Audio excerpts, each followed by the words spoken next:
Hello, everybody. With Bob Christopher and Richard Pfeiffer, I'm Bob Davis, and we welcome you to Basic Gospel, a media ministry dedicated to helping you hear, believe, and live the good news of Jesus Christ.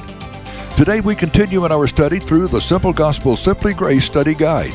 We'll be picking up on page number 7, chapter 1, First Things First. Always a good place to start. And as always, during our study editions, the phone lines are not open so that everyone can listen and participate.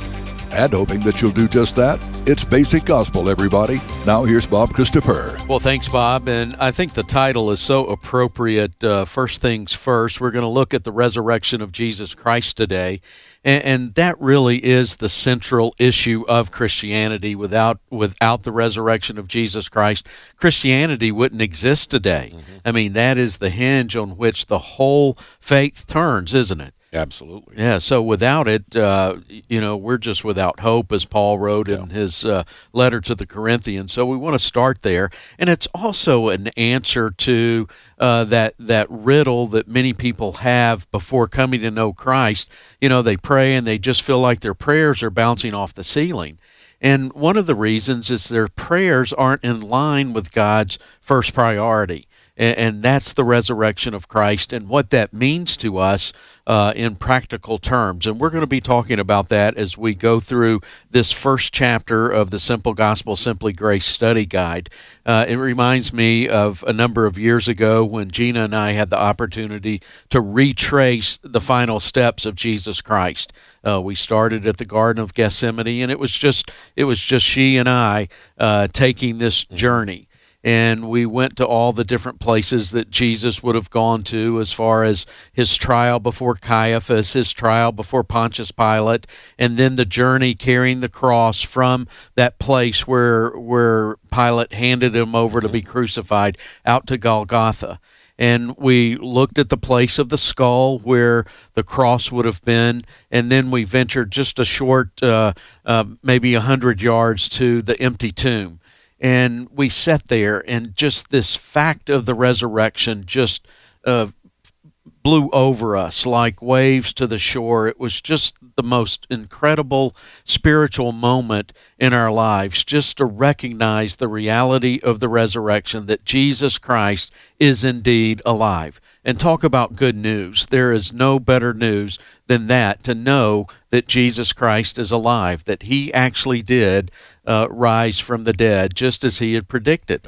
And so we want to spend a lot of time looking at the resurrection of Christ. And we're going to start with something that Jesus himself prophesied. Yes. It's in Luke chapter 9, verse 22. And we ask this question: what did Jesus predict would happen to him?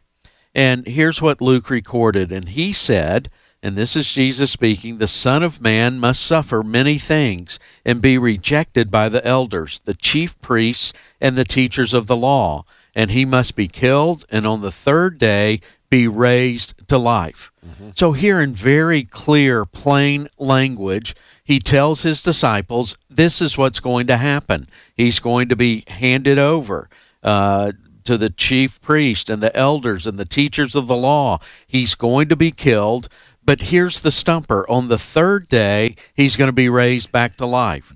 So Jesus didn't leave that aspect out of it. He didn't leave that as a mystery. He told his disciples very clearly, very plainly, that on the third day after his death, he was going to be raised back to life. Now, we have to ask the question, how did that register in the minds of those disciples, those followers of Jesus Christ? Did they really believe that was going to happen? And I think as we move forward and take a look at the resurrection event, all the different passages around Jesus actually coming back to life, we're going to see that that didn't register with the disciples at all. No. So in John chapter 20, and if you're following along in your study guide, the second question tells you to look in Luke chapter 24, verse 2. The real verse is actually John chapter 20, verse 2. So there's a mistake in the study guide, so you can correct that. John 20, verse 2. And here's what that verse says. So she came running to Simon Peter, and this is Mary Magdalene, and the other disciple, the one Jesus loved, that's John, and said, "They have taken the Lord out of the tomb, and we don't know where they have put him." So here Mary goes to the tomb early that morning. She sees that the stone has been rolled away, and as she peers in, she realizes that Jesus isn't there. So Jesus had said he was going to be raised back to life on that third day. Well, her conclusion is that somebody had taken the body. Yes. So did Mary Magdalene believe that Jesus was going to be raised on that third day? Absolutely not. She had heard Jesus say that, as did the other disciples, but when she saw the empty tomb, her conclusion was that somebody has stolen the body. Well, two men appeared to the women. So Mary Magdalene, John just records that she was there, but there were other women at the tomb with her. And these men that were there at the tomb said to these women, "He is not here. He has risen. Remember how he told you while he was still with you in Galilee. The Son of Man must be delivered over to the hands of sinners, be crucified, on the third day be raised again." Then they remembered his words. So these angels that were there at the tomb said, "He's risen," just as he said. And once they put that into the minds of these women, the women recalled the words of Jesus. So when they first saw the empty tomb, they didn't believe that he had been raised back to life. They just thought somebody had stolen the body. It's interesting, isn't it? Yeah, and it gives you such a great picture of the work that the Holy Spirit is supposed to do. We really are clueless about who Jesus is and what he has accomplished. It's only the Spirit, who in this case is speaking through the angels, can prompt us and put these ideas back in our head where they belong so that we remember the things that the Bible has taught us. It's a wonderful dynamic. It's another sign of grace. Absolutely, absolutely. And I think, when we look at the idea of the resurrection of Jesus Christ, the fact of the resurrection of Jesus Christ, that is what skeptics and critics, attack time and time again. How can this be that somebody that was once dead is now alive and lives forevermore? Yes. Now, there were a number of people that were raised back to life. Lazarus was raised back to life, but he actually went back into the tomb. Yes. He wasn't raised to live forevermore. He didn't, in that resurrection miracle, Jesus did not clothe Lazarus with immortality. Correct. He maintained his mortality, so he went back into the grave. Jesus came out of that grave, and he lives forevermore. Yes. That's the good news. That's why it's good news, and that gives us hope that we can live forevermore as well. Now, one other question. We realize that the disciples or the women did not really believe that Jesus had been raised back from the dead. How about the men? How about the disciples, the 12, and the others that followed? Well, they didn't believe it either. In Luke 24:22 through 23, it says, "In addition, some of our women amazed us. They went to the tomb early this morning, but didn't find his body. They came and told us that they had seen a vision of angels who said he was alive." So this is what the women said to these disciples, Yes. but they weren't buying it. No. They weren't really understanding it all. And then a couple of verses later, Jesus shows up and appears right to these men. And they were startled and frightened. This is in Luke 24:37 through 38. They were startled and frightened, thinking they saw a ghost. He said to them, "Why are you troubled? And why do doubts rise in your minds?" They didn't get it either. Here was Jesus standing right in front of them, and they thought they had seen a ghost. And he said to them, "Why are these doubts rising in your minds? Didn't you believe what I told you, that on the third day I was going to be raised from the dead?" And the answer to that is no, we didn't. Well, and it's important to remember, Jesus told them more than once. This passage in Luke that we opened with is not the only time he said it. Mark records 2 or 3 examples of it. Luke records more examples of it. He had told them, and he told them, and he told them, and it just went whoosh right over their heads until the reality was there in front of them. That's exactly right. And so some some folks would say, hey, people just made up this story, and are trying to fit, the things to it. But the disciples couldn't have made this up. No. The fact happened. I mean, the resurrection happened, and that's what brought belief to these disciples. And they believed it so deeply, they went about proclaiming that this Jesus whom was crucified is now alive and offers life. You have a great quote about that, don't you? There's a fantastic book that N.T. Wright has written called The Resurrection of the Son of God. In his conclusion, way down 700 and some pages into the book, he writes this: Christian faith, however, has always declared that earth, gravity and all, is where the Son of God made his home, pitching his tent, as John puts it, in our midst. And that declaration was the consequence, not the cause, of the belief that on the third day God raised Jesus from the dead. They didn't write the story first in order to hopefully fit something and make a claim. Jesus rose from the dead, and because he did, and they were confronted with that reality, they said, that's what this story meant all along. It was in the complete opposite order of what we would normally think. Absolutely. Well, thanks for sharing that. Bob? Well, friends, of course, you're listening to Basic Gospel's Friday series through the Simple Gospel Simply Grace Study Guide. Copies of the study guide and the weekly study notes are available when you visit basicgospel.net/teaching. And that, of course, is our main web address, basicgospel.net, followed by a slash and the word teaching.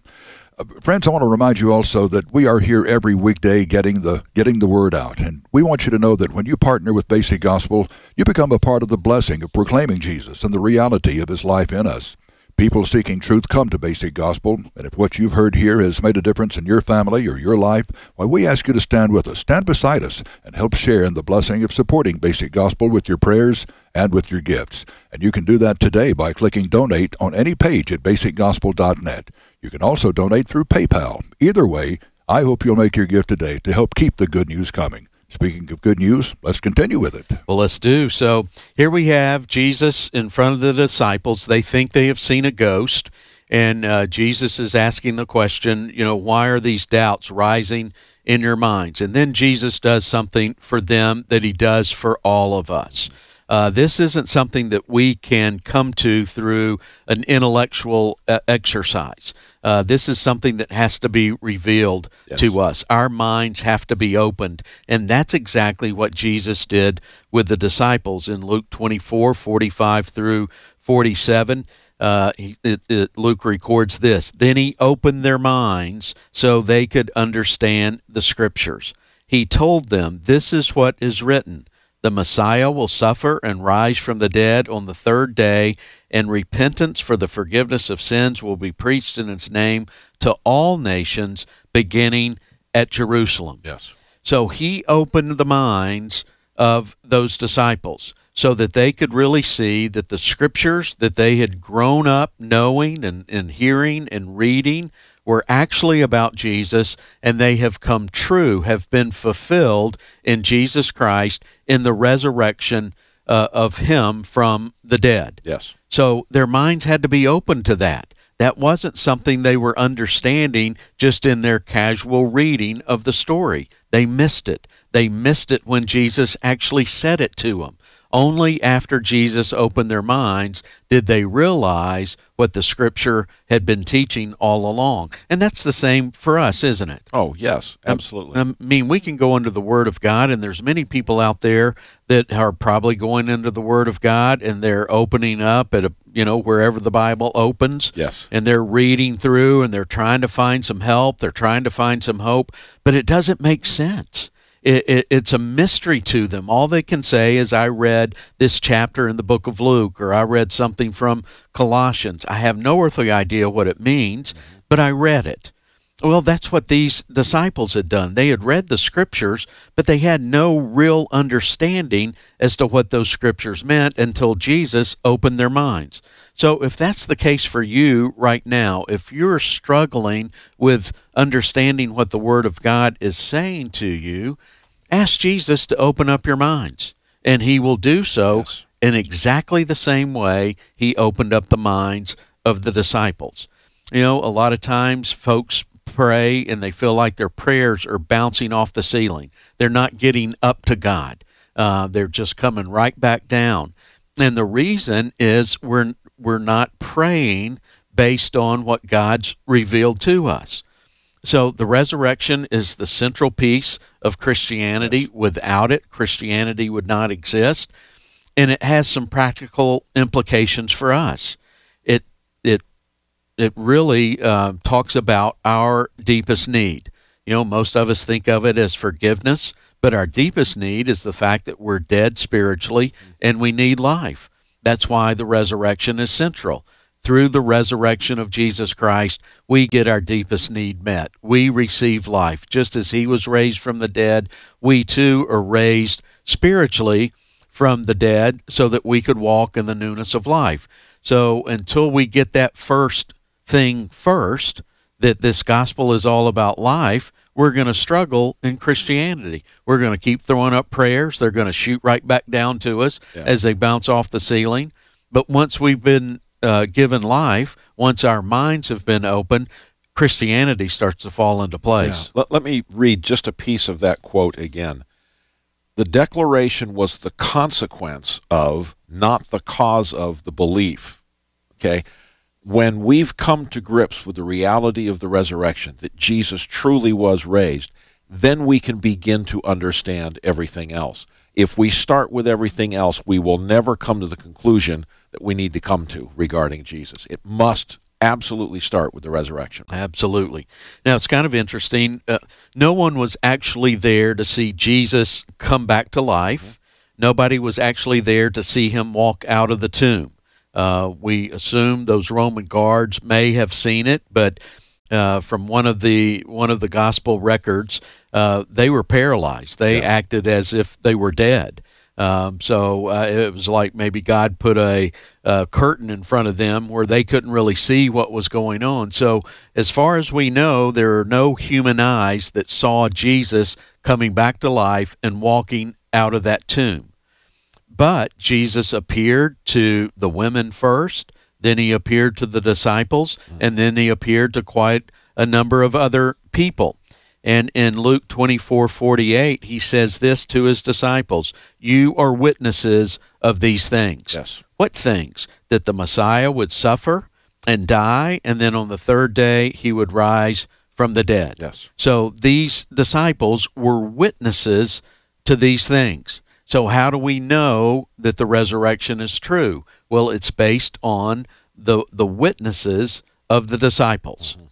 So they are the ones that took the story and passed it on, first to the Jews and then to the Gentiles. Yes. So if it didn't happen, again, there's nothing for us to talk about. Yeah. It's just a done deal.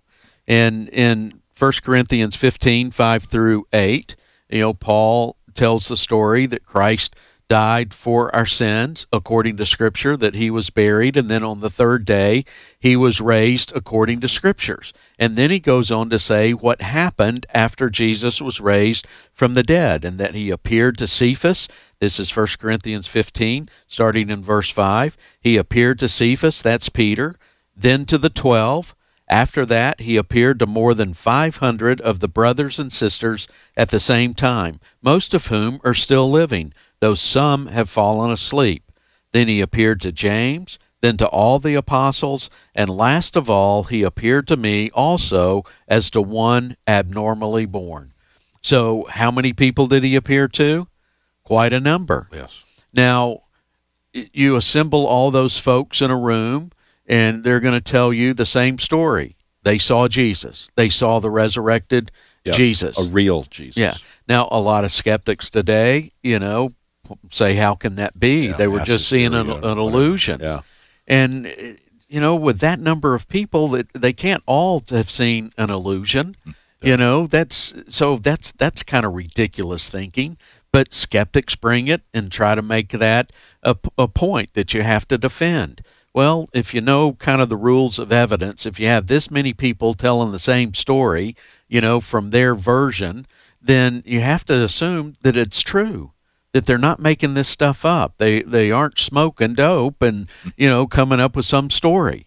They actually saw Jesus, and it's based on his the testimony of these that we believe the story ourselves. So we have witnesses to this event, and that's exactly what we need. And Paul goes on to say, more than that, we are then found to be false witnesses about God, for we have testified about God that he raised Christ from the dead. So when these apostles went out, including the apostle Paul, what were they communicating to their hearers, their listeners, the audiences of the day? That Jesus had been raised from the dead. Just as Scripture had foretold, that he is alive today. Boy, what good news. Yeah. And can you imagine Peter standing up at the day of Pentecost, or some of these folks, the first time they said that? I wonder if they were thinking, is this really true? I mean, I've seen him. I've touched him. I saw the nail prints in his hands and his feet. I saw the piercing in his side. I saw him, and I know he has flesh and bones, and I listened to him. I ate with him. I did all of these things, but I'm about to tell these thousands of people standing in front of me that this Jesus whom you crucified has been raised from the dead. Yeah. You think there was some fear and trepidation in those words? Humanly, yes. That's the difference between the indwelling Holy Spirit and doing it in my own strength. When the indwelling Holy Spirit says, say this, it's true, the fear goes away. If I'm trying to figure it out, the fear overwhelms. Absolutely. So they stood up because they knew it was true. Jesus had appeared to them. They took the message and paid it forward. And if God doesn't raise people from the dead, then Christ hasn't been raised, and their testimony is false. Yes. So if Christ was not raised, then all of Christianity is built upon a bunch of lies, a bunch of false statements, and it should be discarded. But it wasn't built on false statements. It was built on the single fact that Jesus Christ is alive today. That's why Satan fights this so hard. He knows that if he can cause doubt in people's minds regarding the resurrection, none of the rest of Christianity makes sense. So that's where he starts the battle. That's where we win the battle, right there. Yeah, and that battle has been being waged for 2,000 years. I mean, Satan has done everything in his power to discredit the story, to cast doubt upon the fact that Jesus is actually alive today. But he is alive today, and that's the good news of the gospel. In 1 Corinthians 15:17, Paul said this, and if Christ has not been raised, your faith is futile. You are still in your sins. That's how important this doctrine is. That's how important this truth is. If Christ had not been raised, we are without hope. Our faith is futile. We're still lost and in our sins. But because Jesus has been raised from the dead, we have been set free from the law of sin and death by the Spirit of life in Christ Jesus. That is the good news of the gospel. Next week, we're going to pick up and we're going to talk about how this good news impacts us in our day-to-day lives. And we're going to talk about the deepest need of the human heart. So read ahead in the book and in the study guide, and be prepared to join us next week as we plow in and start looking at the practical implications of the resurrection. Great stuff, guys. Thank you for that. And friends, we're glad that you've joined us for the study edition of Basic Gospel. Keep in mind that the study guide and the weekly study notes are available when you visit basicgospel.net/teaching. That's Basic Gospel followed by the slash and the word teaching. Keep in mind also that Basic Gospel is supported only through your prayers and gifts. We ask you to partner with us to keep this good news on the air. To make your gift today, click Donate on any page at basicgospel.net. Again, that's basicgospel.net, our regular website, or you can also donate through your PayPal account. Either way is a great way to help us keep the good news coming at Basic Gospel. Well, thanks for being with us today, everybody. Now for Bob Christopher, for Richard Pfeiffer and the Basic Gospel Ministry team, this is Bob Davis, and we'll be back for another live edition on Monday, and I hope you'll be here too. Have a great weekend, everybody.